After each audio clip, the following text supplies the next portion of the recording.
Good morning, folks. How are you? Good. I'm glad to see you. Buenos días. Feliz sábado.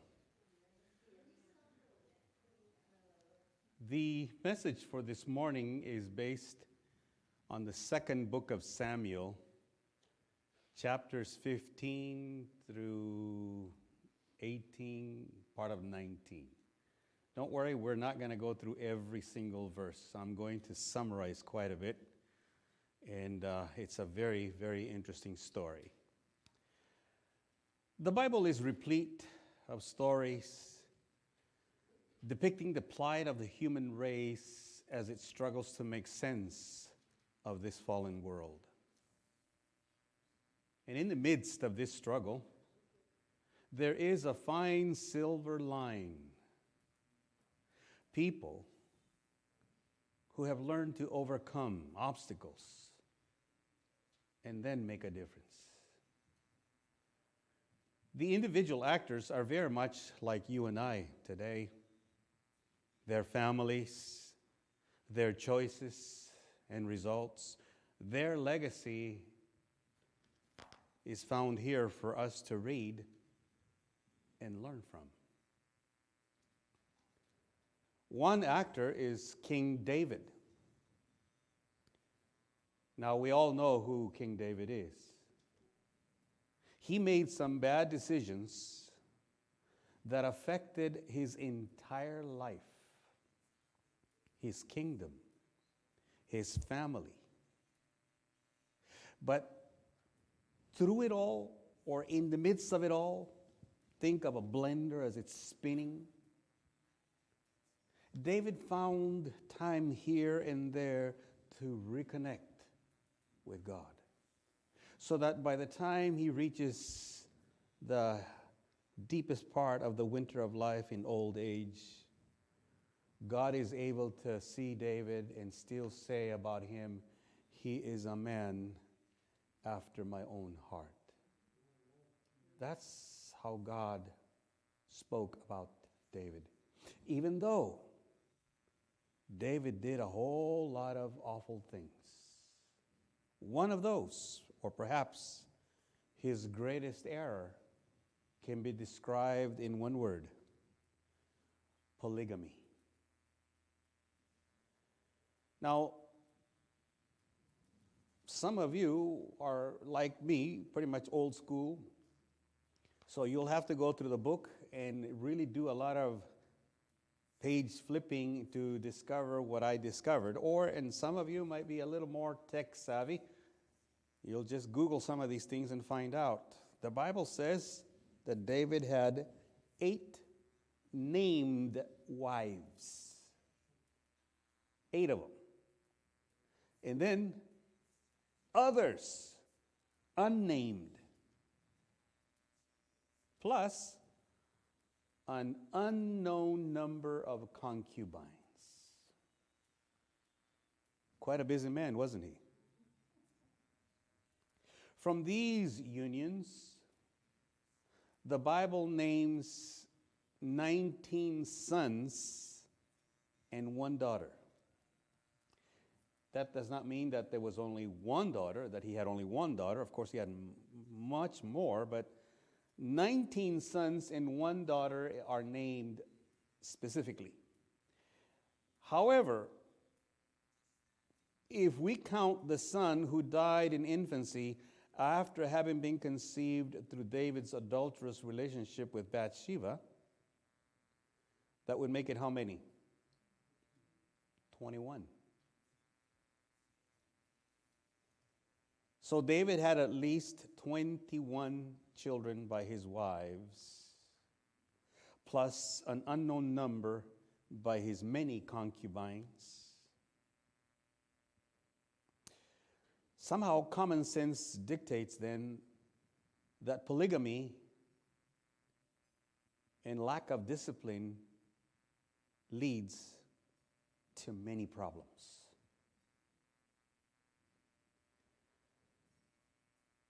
Now let's try to understand his situation a little bit more. Not to justify his actions, but just to try to get into his head. David is a handsome man. He was one of those rare teenagers that made you turn.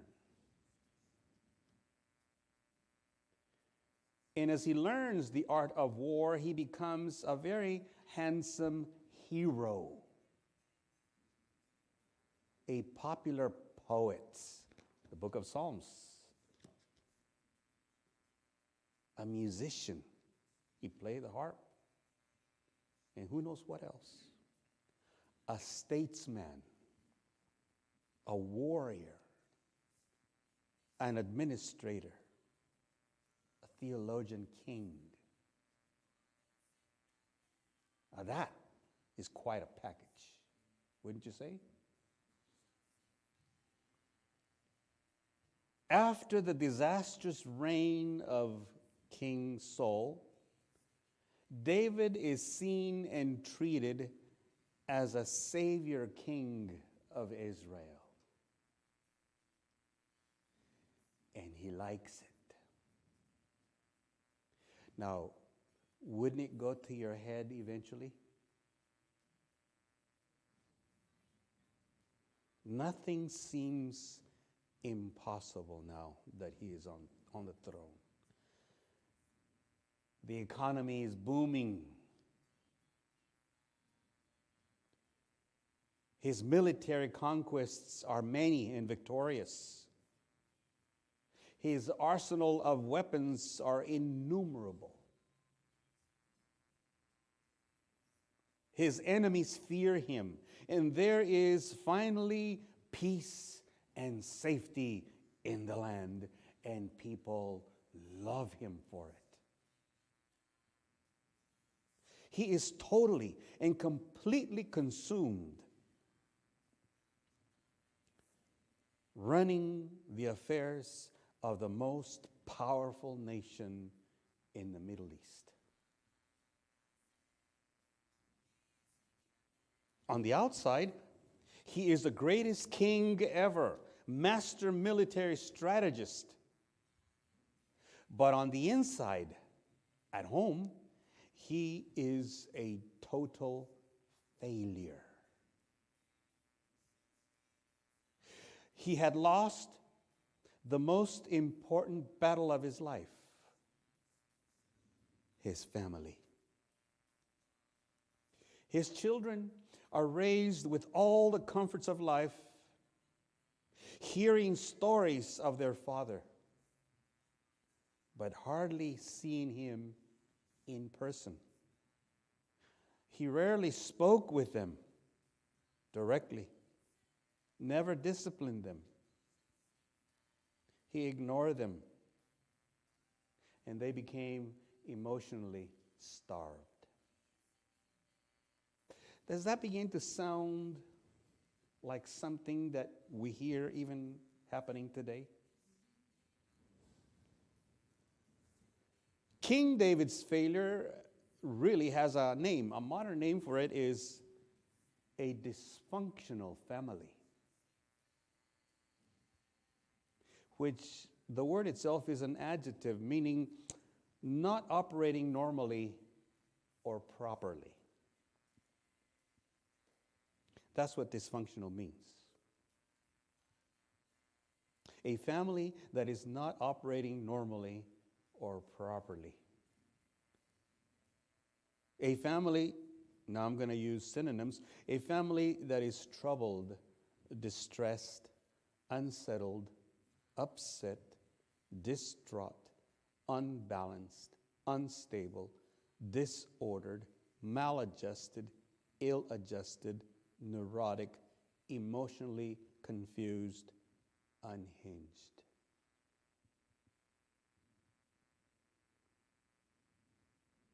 Wow.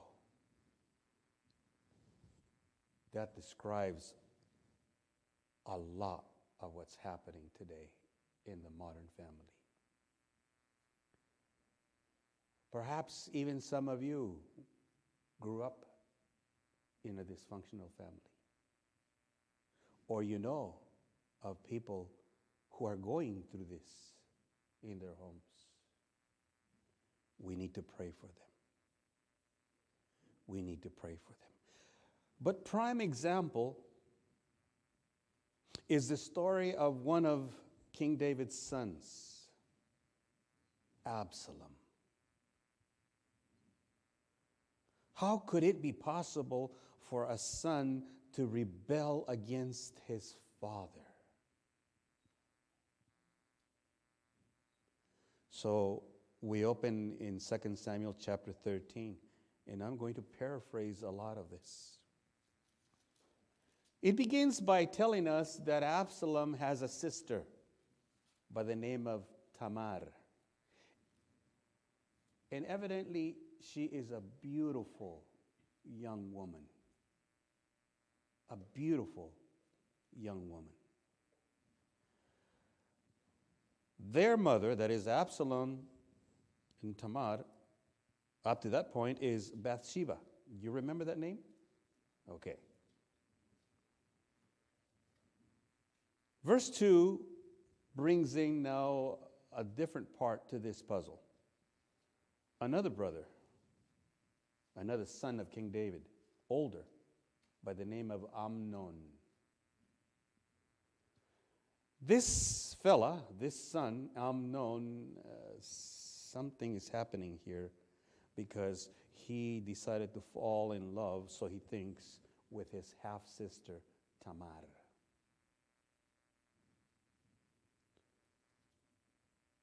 As a matter of fact, he says he's heartsick. He doesn't know what to do with himself anymore. He's just...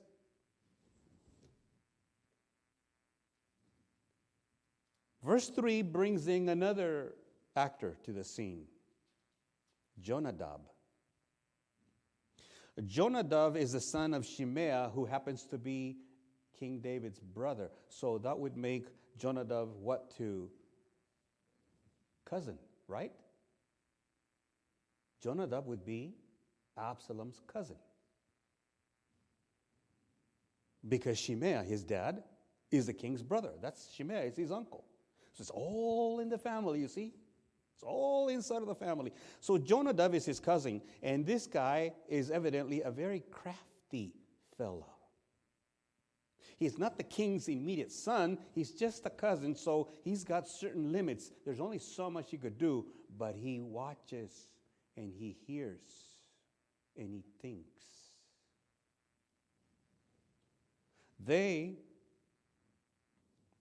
He knows, because he has seen it, how Amnon is looking at his half-sister Tamar, and so they come up with a plan.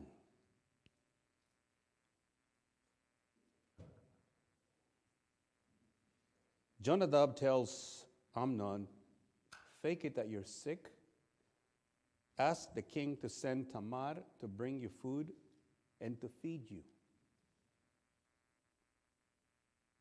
Eventually she does come.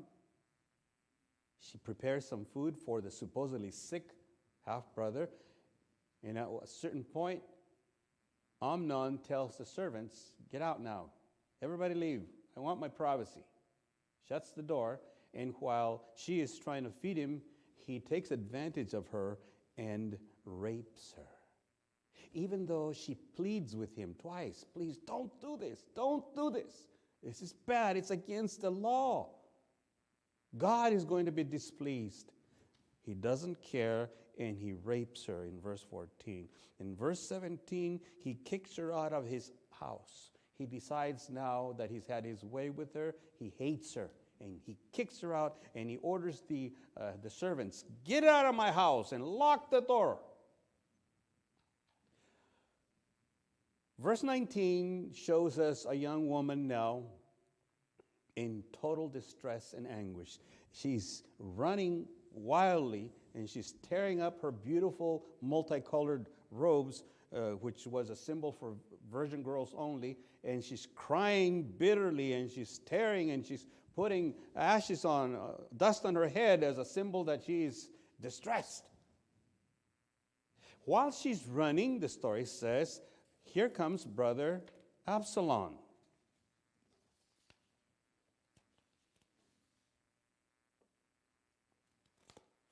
And he's about to do something. But first, a question. What are the signs of a dysfunctional family? So then, you either Google this and go to not Christianity. Well, they have some articles on that too, but modern psychology, Dr. James Dobson and so many others have great opinions on this. So what are the signs of a dysfunctional family? Number 1 and 2 is unpredictability and fear. Unpredictability and fear are 2 common signs of a dysfunctional family. Typically, fear results from the unpredictability of a single or multiple members. This may be unpredictability with regards to financial matters, emotional state, or reactions to novel situations. Those are the signs. Now, can you see these signs in the story so far? Amnon has serious psychological issues, doesn't he?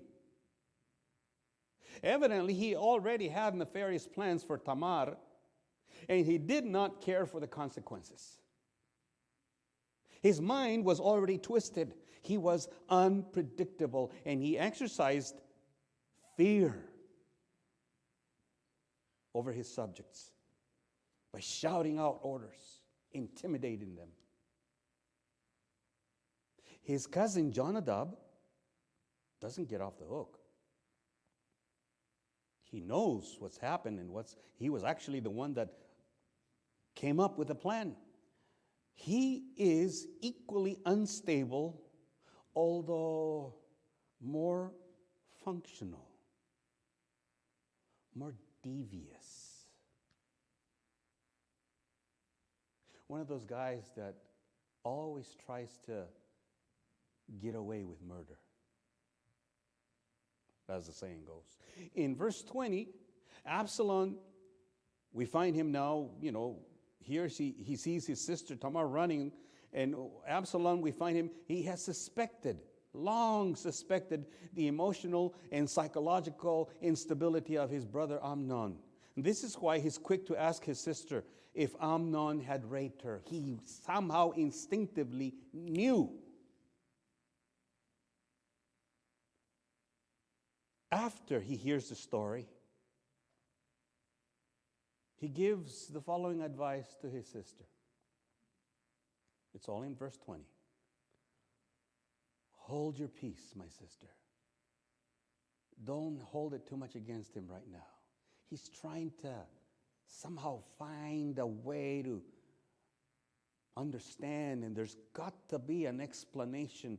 More than that, he is waiting for something, and that something can only be he is waiting for his father, King David, to do something about the matter.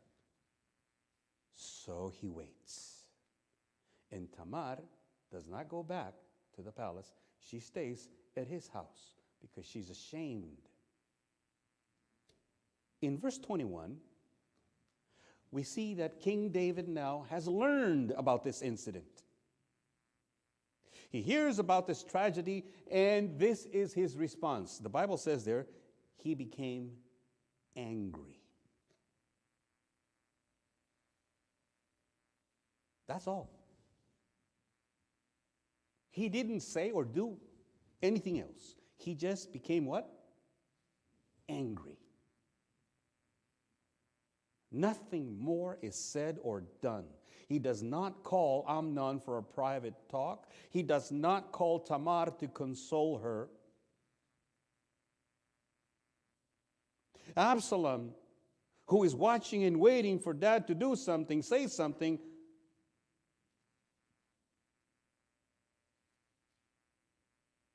has to watch from a distance and hear the sound of silence. Do you know what I mean by that? He had expected so much more from his dad, but only a wall of silence. Then it ends up by telling us that Absalom then, he kept this in his heart and he hated his brother.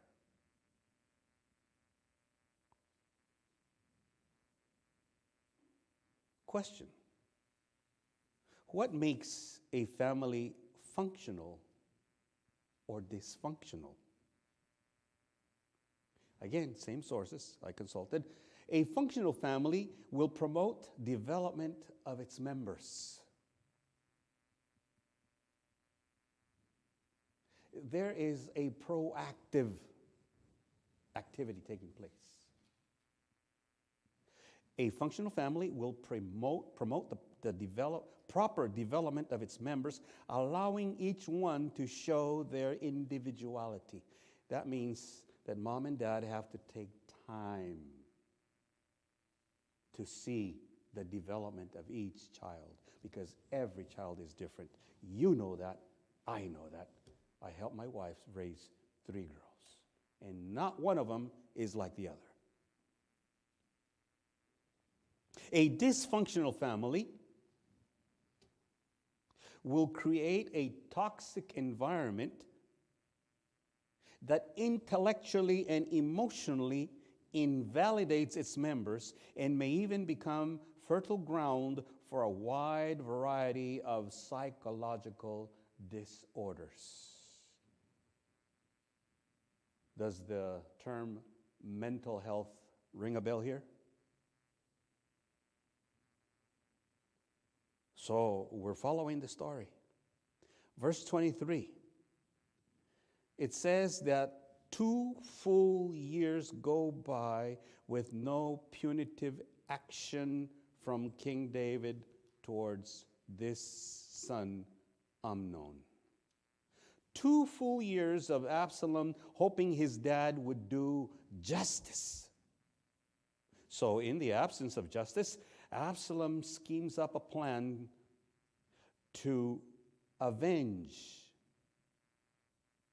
the rape of his sister Tamar. So he plans for a huge party, a celebration, and he invites all of his brothers, even his father king, but the King David said, no, I don't have time. So eventually he holds this party, but Absalom has given specific orders to his servants. Let the wine flow freely. And when they're all drunk, he told one of the servants, you kill this guy. You kill Amnon. And that's exactly what happened. Amnon died at a party. Then it says that all the brothers, upon seeing this, they just got on their mules and they took off. They were all scattered and afraid for their lives. Word gets to the king in Hawaii through the coconut line. Word gets to the king saying, oh, all of your sons are dead. They've been killed. In verse 31, David is distraught upon learning that all of them are dead, and so he tears up his garments, he throws himself on the ground, and he is going now crazy. In verse 32 and 33, Jonadab, remember cousin Jonadab? He comes in, and he says to King David, you've been fed fake news. It is not true that all of them are dead. That is not true. Only Amnon was killed by Absalom as revenge for raping Tamar. He is very clear and specific. He tells the king in no uncertain terms, this is why Absalom did it, because Amnon had raped Tamar and nothing was done about it, so Absalom took matters into his own hands. What does King David do? Verse 36. David and the surviving sons mourn and weep bitterly the death of whom? Amnon. And I kept looking, what else did he do? Nothing. That's all. They wept bitterly for the death of Amnon. Never mind what Jonadab has said as to the reason, the rape of Tamar. Question. One would think that after a rape and incest, because that's what happened with Amnon and Tamar, incest in the family, now let's add murder. One would think that the king would finally have the courage to call for an emergency family meeting to stop the madness. Wouldn't you agree with that? One would think that the surviving brothers would demand justice from their father. But no, they too are complicit in this dysfunctionality. The leadership needed from their father was null and void. It wasn't coming. It was never going to happen. By his inability to say or do, because he did nothing, in effect, by doing that, taking that attitude, he was invalidating their intellect and emotions. He was telling the sons there, it doesn't really matter. Whatever your thoughts are on the matter, it doesn't really matter. I'll take care of it. No one dared to question the king. They swept it under the rug, as we say.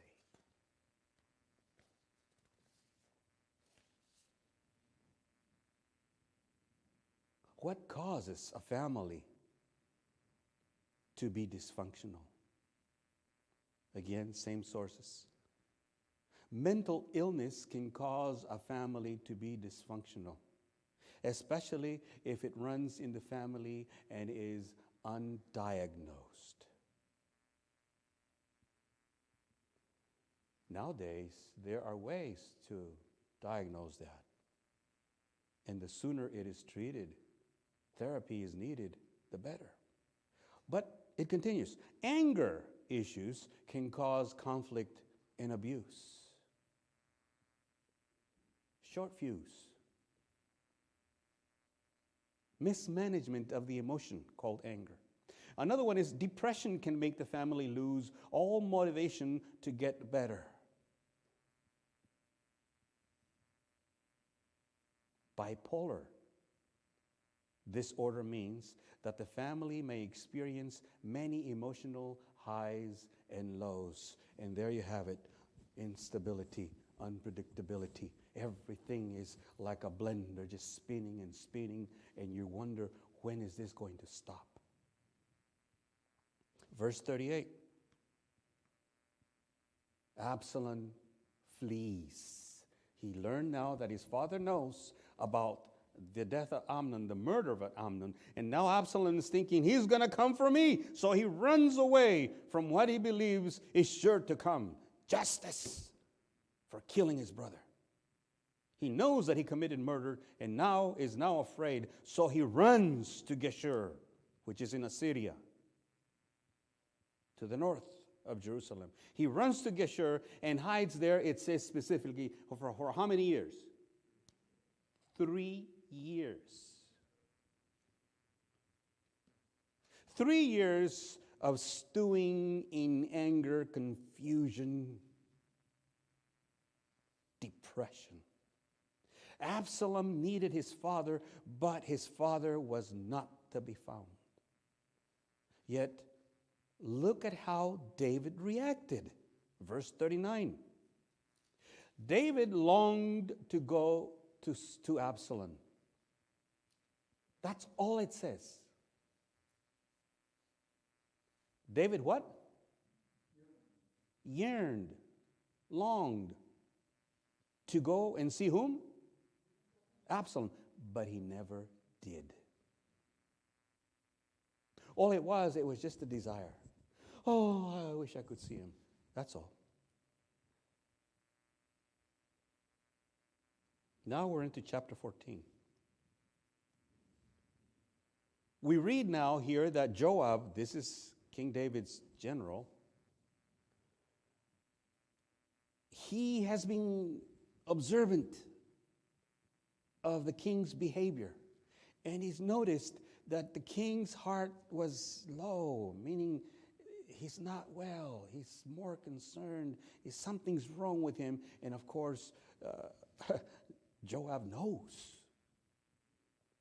He knows exactly what has happened since the rape of Tamar and the murder now of Amnon. He knows, and he knows how this king has reacted. And so he perceived that the king's heart was concerned about Absalom, but that's all. Just concerned, but not going out to Geshur to see his boy. So you do the math now. It is now 5 full years without seeing or talking to his son, his boy. 5 years. Question. And I don't mean to put anyone on the spot here because we're all humans. We've all done, sometimes made mistakes in raising our kids here and there. When was the last time you talked to your boy? When was the last time you talked to your girl? And I don't mean about how's the weather kind of talk. I mean about how are you doing? The heavier issues of life.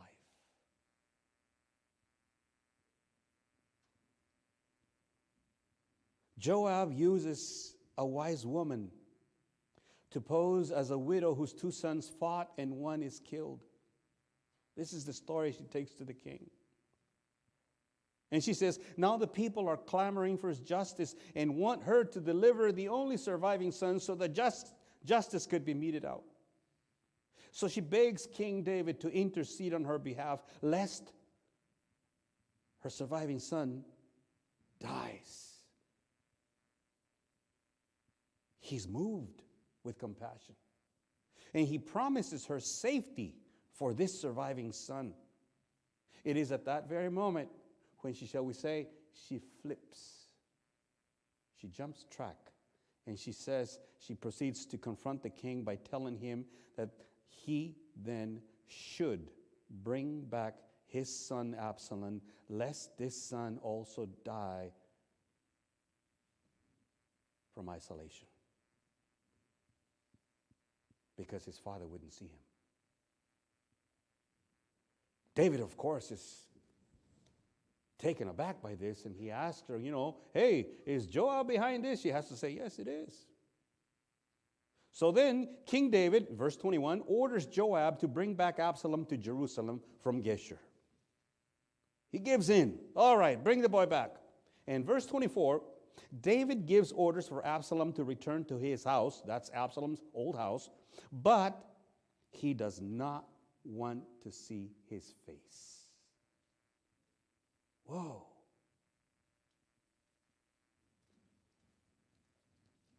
Verse 28.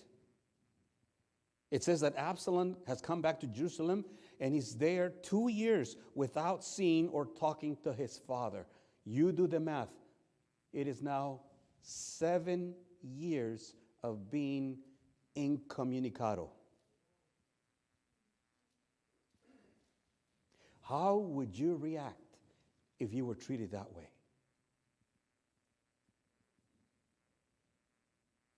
Verse 32, Absalom is more than frustrated. He's desperate and depressed. He says to Joab that it would have been better for him to stay in Geshur, since he cannot see his father's face.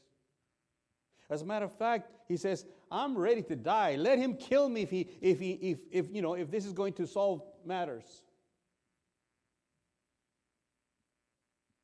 Absalom is just hanging to the last straw. In verse 33, David finally gives in and he says, okay, bring him to the royal palace. I'll see him. They embrace. David kisses his son, culturally a sign of forgiveness. All right, son. All right, let's bury the hatchet here.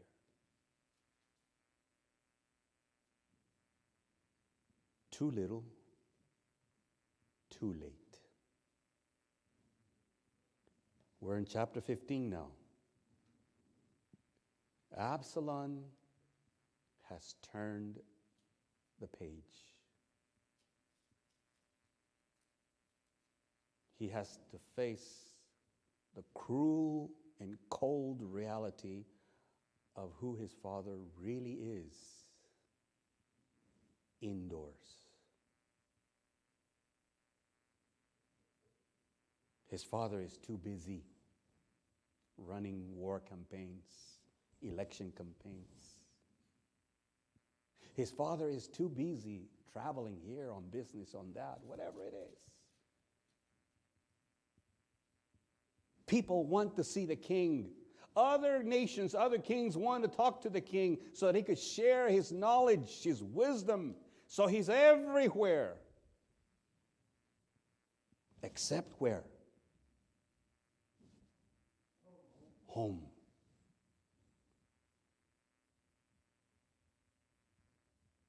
Chapter 15, verses 1 through 6, in a nutshell, Absalom steals the hearts of the people by proposing much needed changes and justice. Because his father is so absent, not much was happening and people were beginning to complain. Justice was not being meted out properly. And so he's there by saying, if only he were in a much better political position, a judge would help. Now don't forget, back in chapter 14, verses 25 and 26, this is how Absalom is described. Absalom was a good-looking man. From the sole of his foot to the crown of his head, there was no blemish found in him. In some areas, you would call that an Adonis.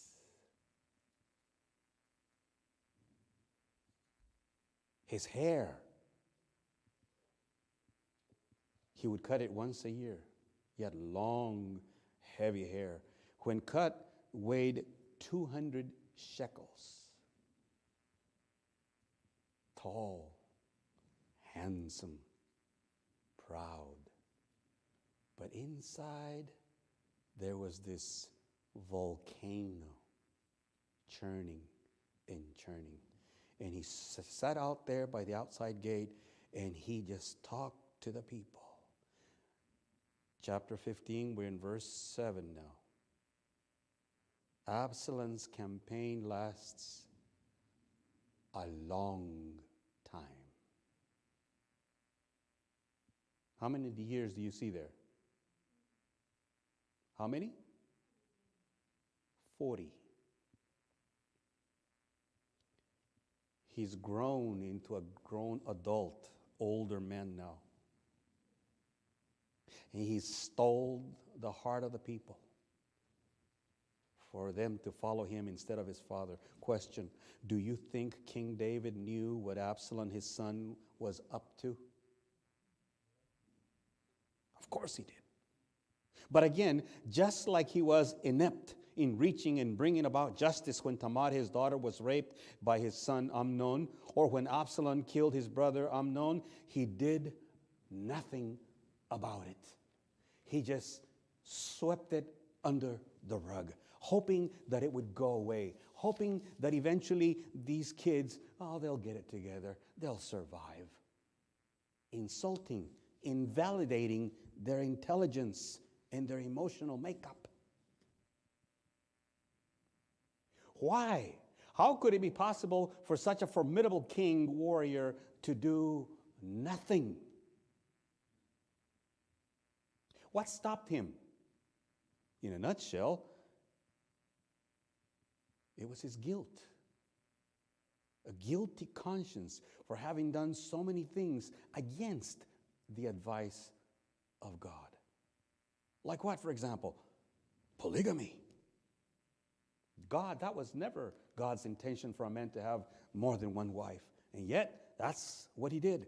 But perhaps the heaviest guilt he carried was to have sent Uriah. Remember him? his best general into the heat of the battle, knowing he would be killed, so that he could then take Bathsheba, Uriah's wife, as his own. Uriah was killed, and Bathsheba came into the palace. She was already pregnant. She gave birth to a son who died. You know that story. Terrible. David was a giant in the battlefield, but he was a midget at home. He did not know how to run his own household. His children run around his kingdom like wild goats. No restrictions.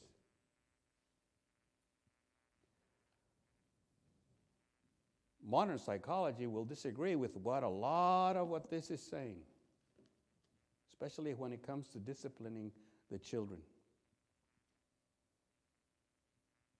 In verses 10 through 12, this is chapter 16,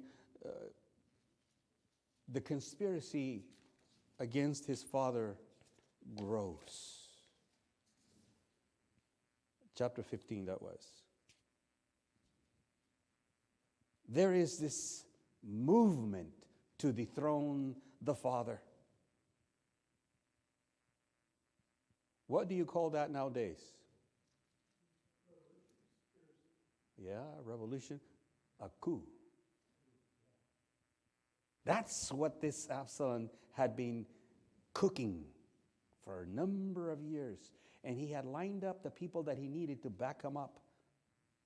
People from the army, counselors, advisors from the king's throne court. So the conspiracy grows stronger until it finally explodes. And in verse 14, we find King David fleeing for his life. As he was running out, he made sure that he took with him all the people that were loyal to him, including an army. Remember, ever since King David was a young boy, he was used to what? Warfare. He was a guerrilla fighter before he became a king. And after he became a king, he just simply honed all those military skills so that the kingdom of Israel was able to expand geographically. He was an intelligent master strategist. So as he's fleeing, he's taking with him a certain elite group, shall we say the Army Rangers or the Navy SEALs. Chapter 17, we have a clash here of two very important men, Ahithophel and Hushai. Ahithophel was David's highest counselor, who is now part of the rebellion. Hushai, on the other hand, was David's best friend, a trusted and gifted advisor, who is now become a spy. He stayed behind. He becomes a spy for David. Ahithophel's counsel, people are asking him, what should we do? What should we do? Look, the king is running away. So Ahithophel's counsel is for the army to go after David's men immediately. Catch up with them. Caught them off guard. Scatter them. And only take King David as prisoner and bring him back to Jerusalem to face Absalom. Wow, this makes for a movie, doesn't it? Hushai's advice is the opposite. He cautions Absalom against his father's experience in battle. He wants to make sure that Absalom remembers, you're not dealing with just any old sergeant here. This guy can kill you. His men are a special elite army. He advises Absalom that instead of just sending his army, he should gather all of the people. Pardon me. All of the people in mass. And pursue pardon me, and pursue King David's army and kill them all. Absalom decides to heed Hushai's advice, and off they go. However, secret messengers are sent back to David under the cover of darkness to warn them of Ahithophel's advice. David and his men move out through the night. All right? Absalom is waiting. He's just chomping at the bit, shall we say. Pardon me. Thank you.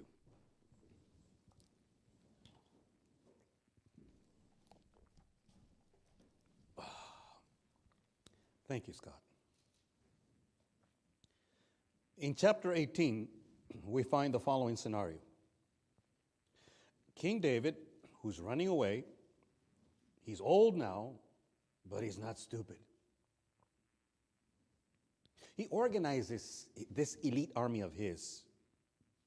He divides them up in 3 pieces, actually. And he already strategized how he is going to face this battle. His only specific request to his elite forces is found in verse 5, where he says, "Deal gently for my sake with the young man Absalom." Deal what? Gently. Don't hurt him. Don't kill him. Let me deal with him. Just bring him back alive. Deal gently for my sake. All right. In verse 14, by the time we reach verse 14, the battle was ongoing. It was hot. It was heated. Men are running around. Men are killing each other. And then we find the story here where Absalom is running away on his donkey through this area, this forested area with low-hanging branches from the trees. And the story says that he had such long hair, evidently, that he got caught up in one of these branches, caught in it, and his donkey kept going, and he just was left hanging. Word gets out that Absalom is hanging on a tree. Joab goes to him, and it says there in verse 14 that he thrusts 3 spears through Absalom's heart. Joab is sick and tired of this rascal. He might be the king's son, but look what he's done. And then Joab's men come, find out what has happened, and they finish Absalom off by making sure that he's dead, and they bury him like a dog, pile of stones on top of him. And now the next job, the most difficult, who is going to take the news to the king? Verse 19. This young messenger, Ahimaaz, is turned down for taking the news to David because he's considered too inexperienced for such a task. Instead, in verse 21, Joab picks and sends the Cushite to give the news to the king. And he starts running. But Ahimaaz keeps insisting, please, in case of anything, let me go. So Joab finally says, okay, go. And then he overtakes the Cushite in running. So by the time that they are getting closer and closer to the gate where David is waiting, in verse 24, he's seated between the 2 gates waiting for this battlefield report. The watchtower guy looks out and says, hey, there's a messenger coming. And he's alone. And King David is anxiously waiting. Okay, he's going to bring good news. Try to picture this man who, for the moment, is not a king. He's not thinking or feeling like a king. He is feeling and thinking like a what? Like a father, like a dad. He wants to hear good news about his son. This young man, Ahimaaz, runs in. He's just gasping for air. And the king asks him, first thing, how is the boy? How is the boy? And the young man doesn't know how to react. He looks at his king and he says, oh boy, this poor man, this dad, he is just broken up to pieces. And he says, I don't know what happened. All I did, I just saw a whole bunch of people. I don't know. Just then, the second messenger, well, actually the first, the Cushite, comes in. And the next question from the king is, how is the boy? How is my son? What is the response? The response from the Cushite is, may all those who rebelled against the king die, as that young man did. What terrible news to receive. A father never likes to hear those type of news that one of his children has died. Verse 33, chapter 18. It says that then the king was deeply moved upon hearing the news. And when he went up to the chamber over the gate and wept. And as he went, he said, "Oh, my son Absalom. Oh, my son Absalom. If only I had died in your place. Oh, Absalom, my son, my son." Oh, the price was too costly. In conclusion, we can say that if only David had been more proactive with his children, if only he had practiced safe and productive discipline with his household, things would have been different. Perhaps. But such is life. He was too busy. There is much to learn from David's mistakes as we raise our own children.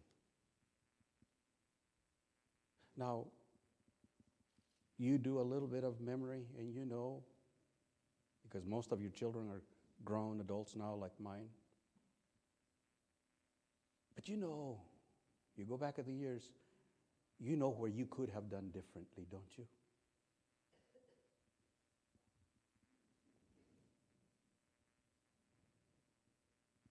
Perhaps there is someone watching this live stream program who lives in a dysfunctional family. Or perhaps there's a parent who seems unable to guide his family safely through these trying and changing times. Perhaps there is a single parent trying her best to raise the kids, but she's about to give up. I beg of you, don't. Don't give up. There is hope. There is light at the end of the tunnel. Because after all of this terrible experience, we find David, shall we say,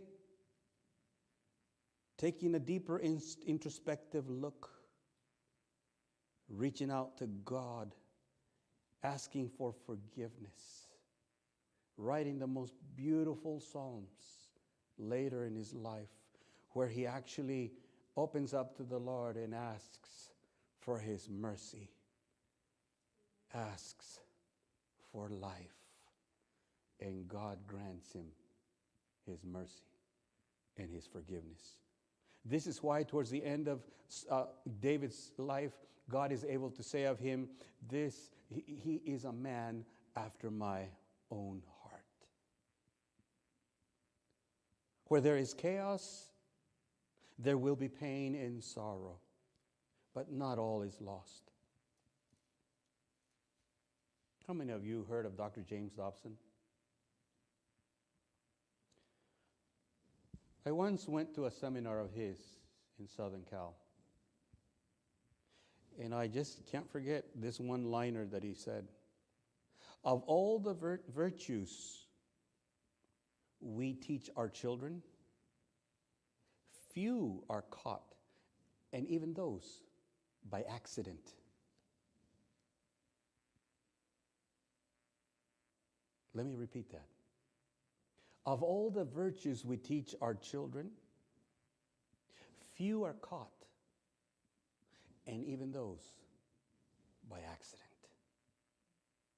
Because ultimately, they will make their own choices. True?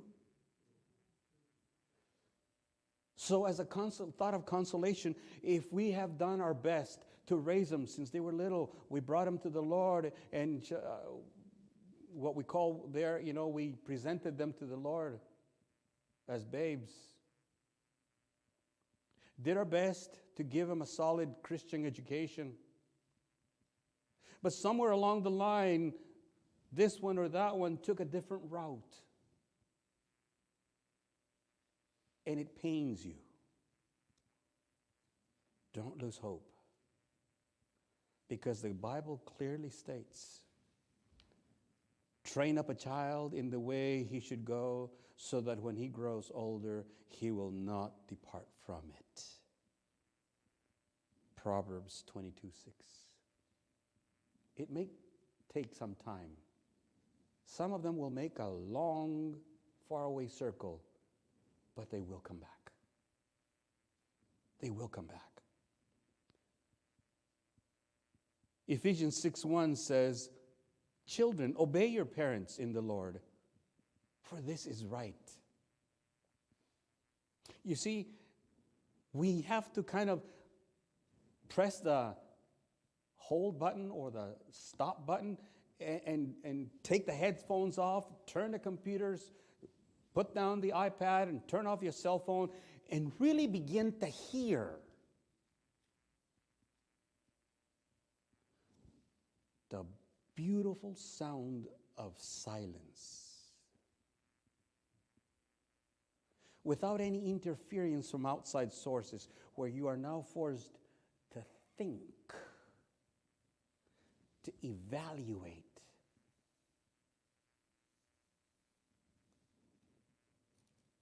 Ephesians 6:4.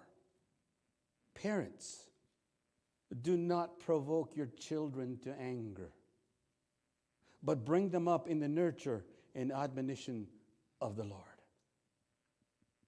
That can only happen if we as parents or grandparents are active, proactive, preemptive. It cannot happen if we just remain in the couch like a true potato couch, hoping that the school will take care of it, hoping that the church will take care of it, or hoping that the state will come up with a fancy program that will fix that problem. No, it's not anybody's problem. It's not anybody's project. It's whose project? Mine.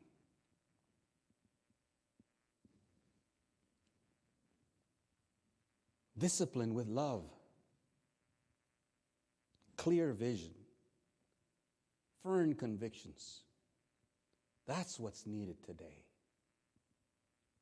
We cannot continue to allow the gaming industry to absorb the minds of our children. If your child or grandchild has stopped asking you questions, remember how that feels? Daddy, why? Why?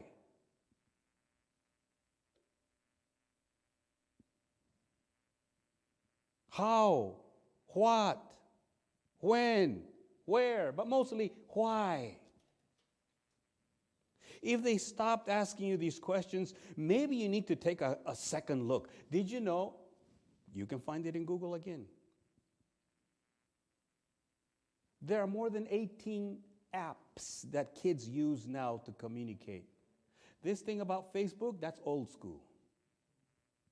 YouTube, that's old school. There are some apps here that I just was not aware of at all. But according to the studies, this is what they are into.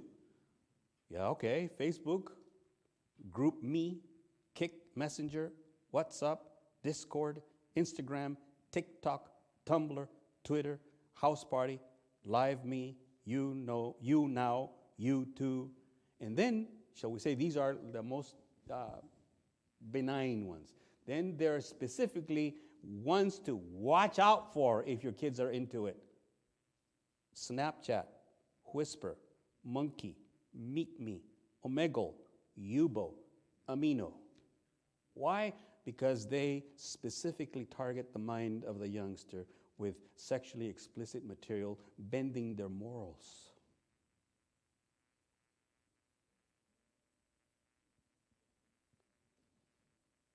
Keep in mind that they may not have the best answers for your child when it comes to moral values, faith building blocks, even social graces.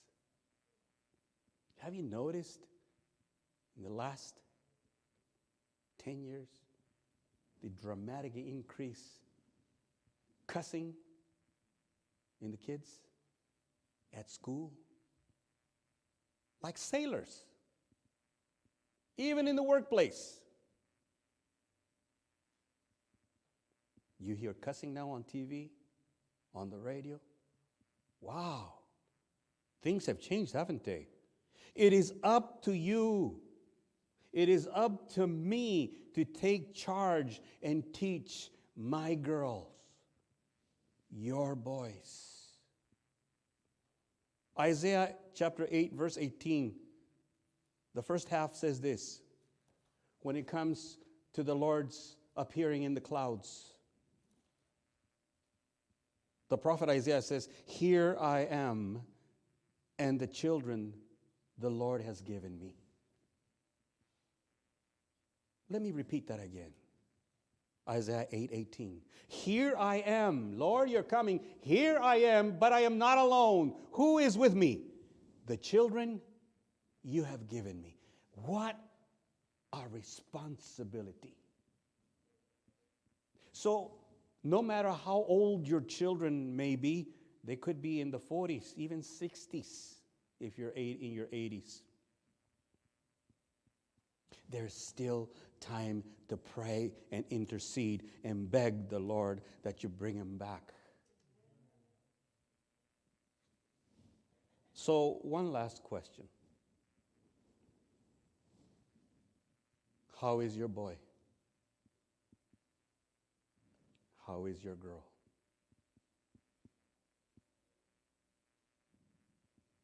In the end, like David, may we just fold our knees, clasp our hands, and plead with the Lord on their behalf, and also to heal us, is my prayer. Amen.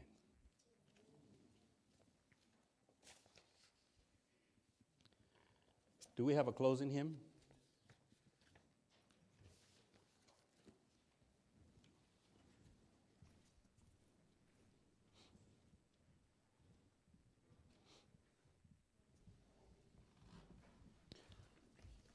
Don't forget to take flyers home, folks, and cards. This is important.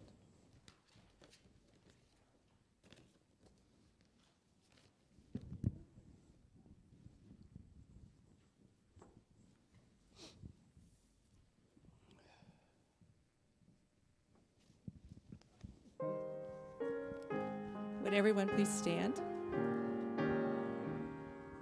487 in the garden.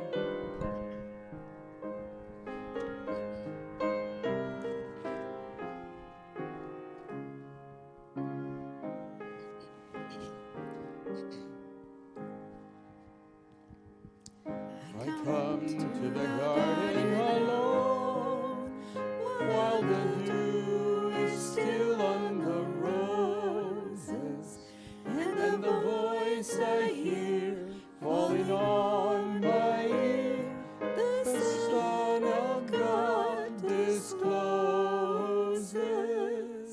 and he walks with me, and he talks with me, and he tells me I am his own, and the joy we share as we tarry there, none other has ever known.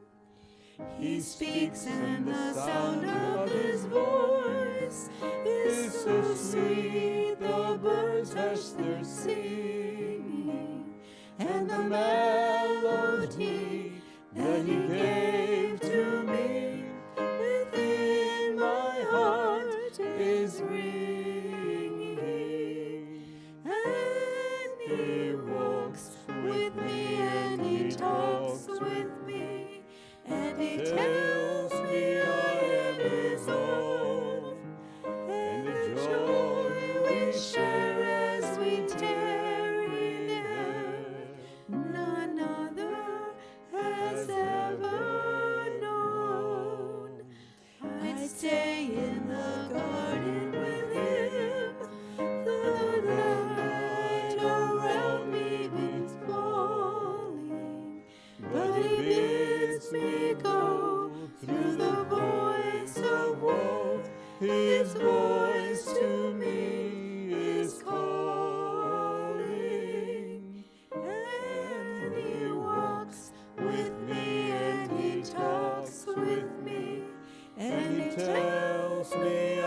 Please bow your heads. Father, thank you for your word. Thank you for those stories, real life stories that happened to your men, that we may learn.